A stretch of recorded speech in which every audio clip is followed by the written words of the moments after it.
Okay, today, permutations and combinations. This is the second day of the third part of the probability unit.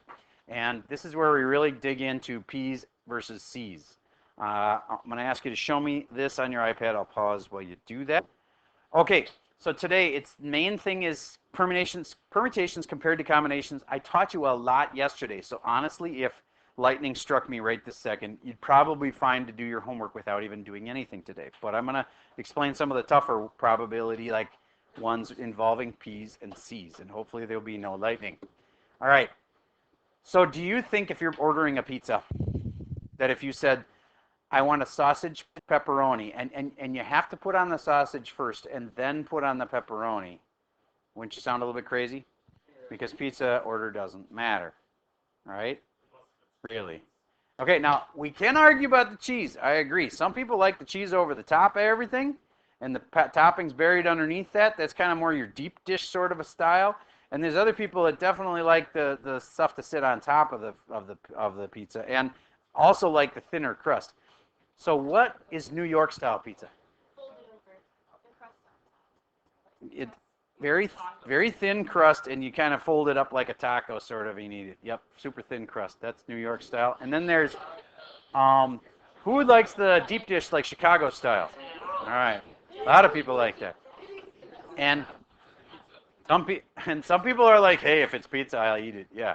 And my dad was that way about ice cream. He said, there's no bad ice cream. He said, there's good, better, and best. And it was his theory about ice cream. So, okay. So if the order matters, it's a P problem. So if I'm, for instance, going to do a permutation, do you remember me talking about things in terms of factorials? Like if I'm going to do 5P3, we did 5 factorial over, and it was not 3 factorial. It'd be 5 minus the 3. 5 factorial over what? 2 factorial. Do you remember that yesterday? All right, then I will explain it today. Good, because I realized after first hour that I didn't really need to explain that. I couldn't remember if I had explained it to you or not, because yesterday you didn't need to know that. All right, you're on a need-to-know basis. This is 5C3. How come the difference? Because order does not matter. And 5C3 is 5 factorial over 5 minus 3 is 2 factorial. And factorial, by the way, like 5 factorial means exclamation mark, means 5 times 4 times 3 times 2 times 1. Have you ever seen that before?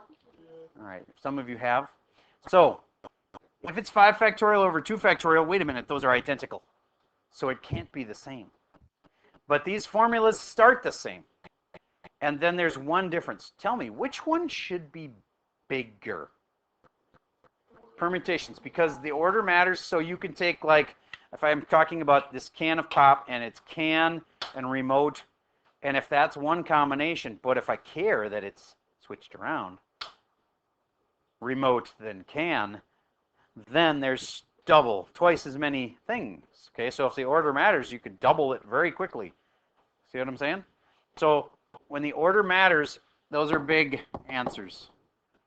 And these are smaller, anyway, answers, if the order does not matter. So how am I going to make my answer smaller?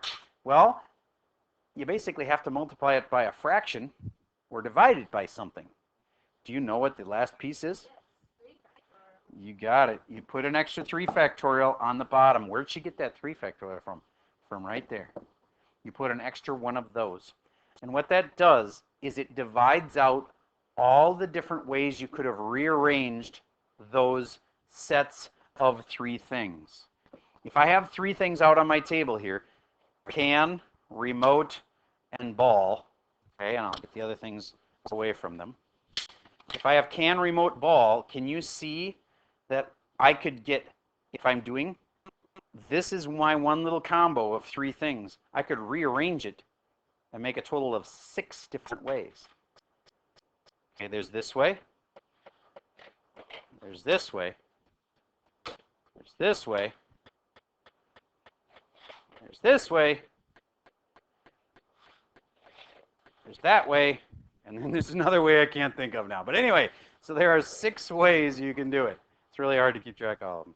But you know how you can tell? Because it's 3 factorial. 3 times 2 times 1. There's 3 choices for this first spot, right? There's 2 choices then for this spot because I already picked something. And there's only 1 choice left for this. 3 times 2 times 1. There's 6 ways you could rearrange them. Okay, so that's why we needed that extra 3 factorial here. So the moral of the story is these formulas are identical, except this has an extra one there. So I like to say it this way. See, it's got an extra thing there. Okay. If you understood that, would you please tell me how to set this up? If I have 8 people running in a race, that's why I'm using P, and I'm awarding first, second, and third place,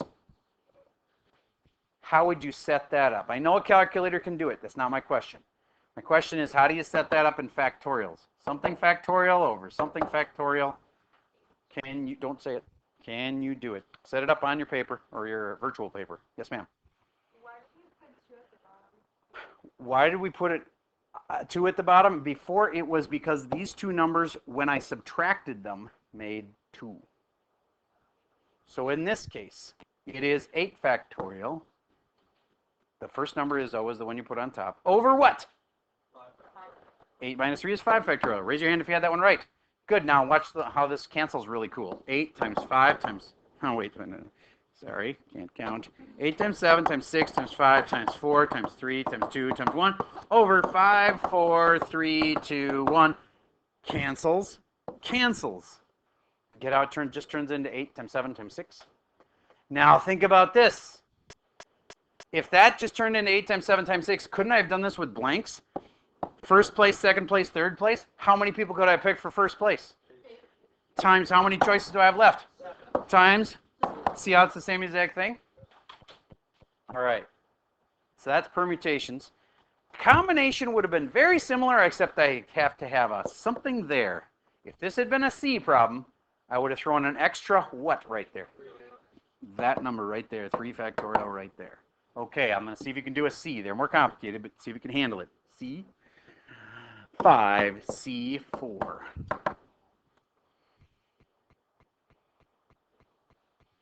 No calculator. Just using brain cells. Pause while you try that. Okay, so here's what you should have said. 5 factorial, that's the simple part, over 5 minus 4, 1 factorial. What the heck is that? 1. It's just 1. You can't say 1 times 0. We never times anything else by 0. If you times by 0, they all disappear, right? So never times by 0. And then times an extra, C, I need an extra one of those, 4 factorial. So it's really 5 factorial over 4 factorial, which really means everything cancels except. So the answer is 5. So what would the question have been, for instance? I have 5 things on the table. 1, 2, 3, 4, 5. I have 5 things on the table. And if order doesn't matter, how many sets of 4 things can I take out of this? Like I could take these 4 things out. That's 1 set of 4. Notice rearranging them wouldn't matter because the order doesn't matter. Okay, and there'd be 5 different sets of things I could take out 4 at a time.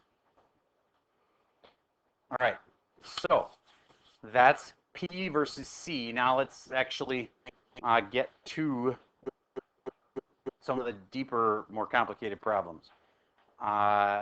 Here we go on toppings on a Sunday.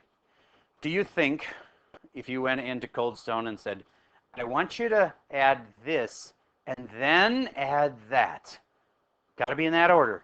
Again, you'd sound crazy because the order doesn't matter on ice cream. And therefore, what am I saying you should do? A C. No calculator. Do this with a C and no calculator. It's something C something. Let's see if you learned the little formula well enough to crank this puppy out.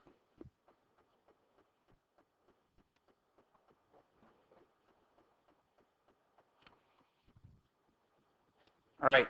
A mistake answer that I get a lot is to say 2C4, and that is impossible, my friends. You will always have the bigger number on the left. Okay? So it's 4 things, and I'm choosing 2, 4C2.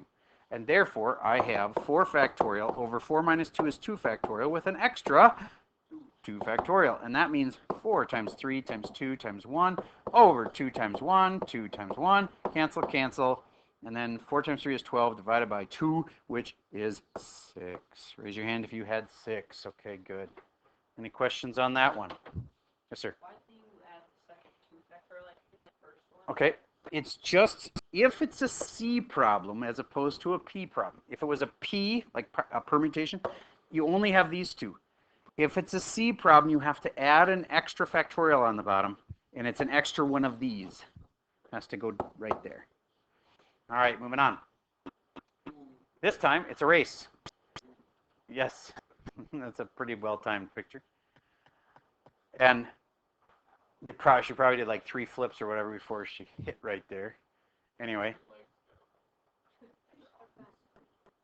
Yeah, she has legs. Just didn't take a picture of the whole thing. No, her legs are fat. Things are like it just stops at the knees. She has, yeah, well, I guess you could dive in without having lower legs. I suppose that's possible, but I think she's probably got them and they're just not in the picture.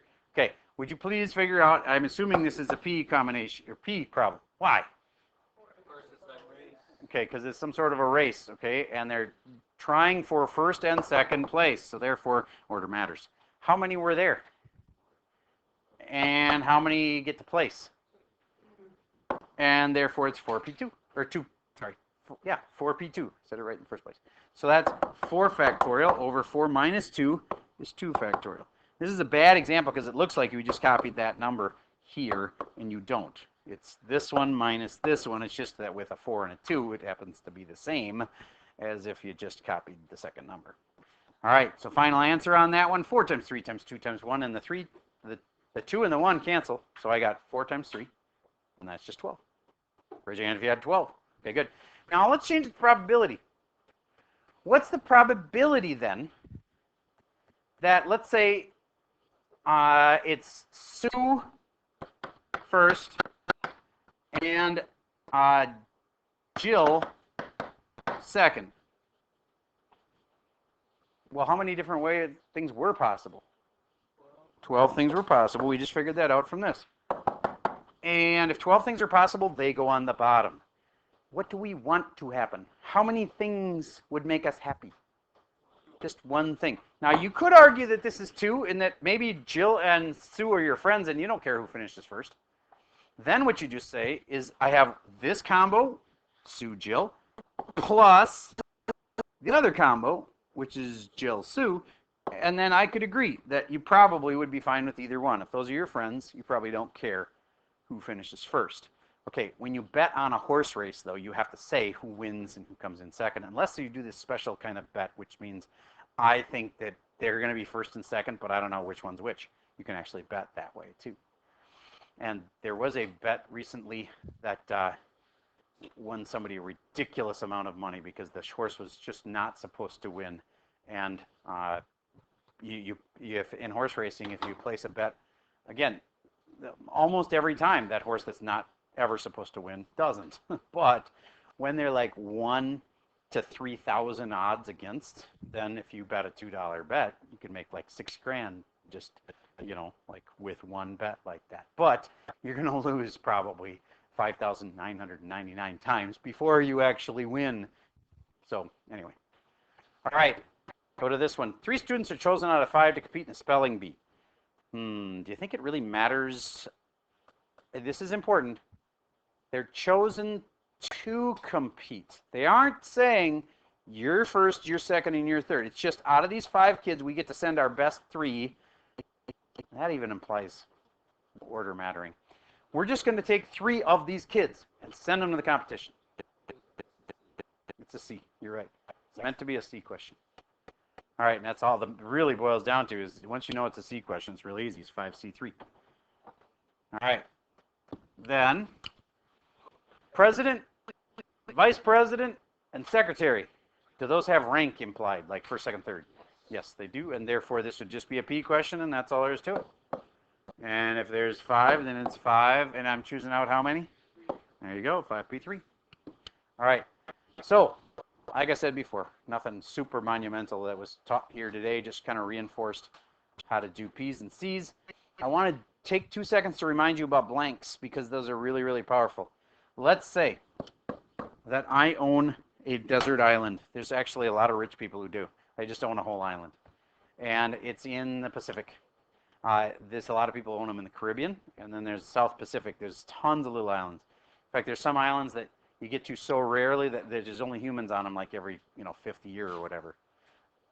Somebody owns them, and you can buy them if you want to, if you got enough money. And let's say you own your own little island, and you decide to make this cool little place on the island. You make a landing strip first of all for the plane to fly in. Okay, and realistically, you're probably not going to take a jet from like California to this island. You're going to take a jet to the big island that's close to you, and then you fly from there on a little plane out to your island. You make a landing strip first, so you have a place to land.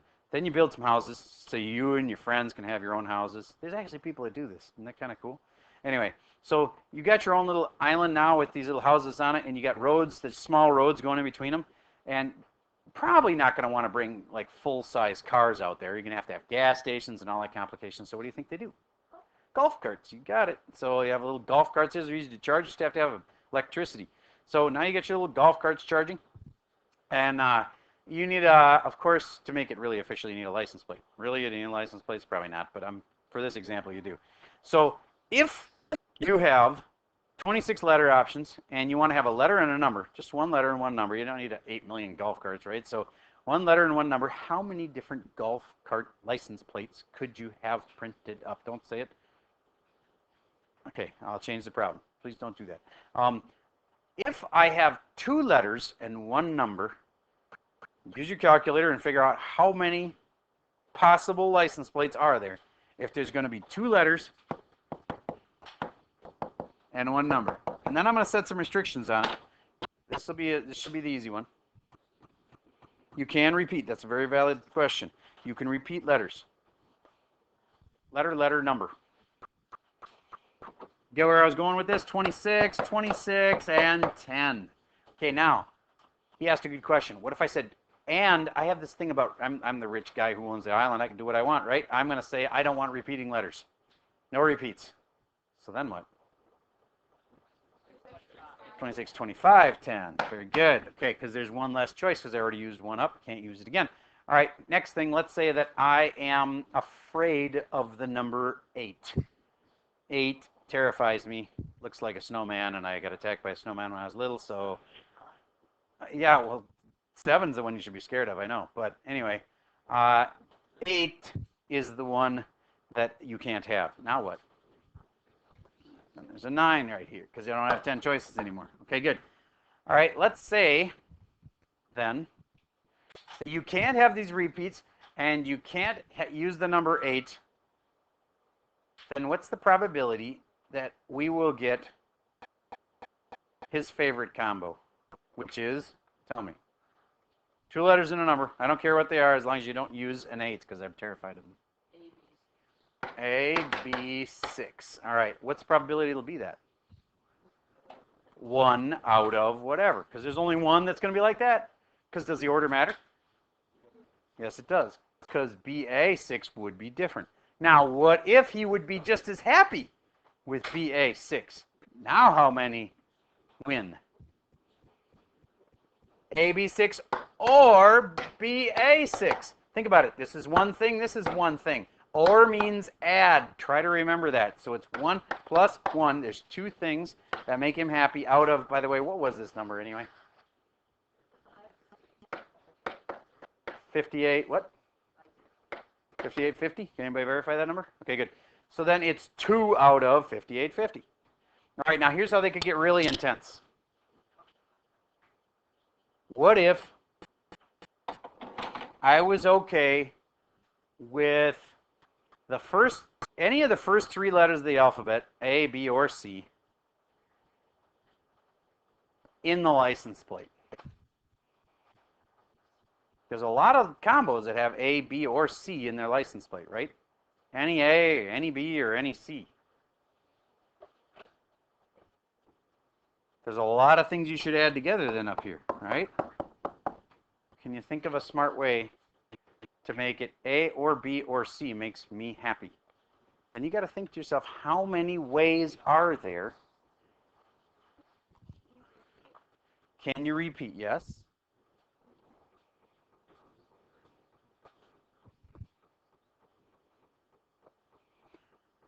Then how many choices, if the letter's going to be in the first spot, and that's a big if, then how many choices do I have for that first spot? If the letter's going to be in the first spot, my favorite letter,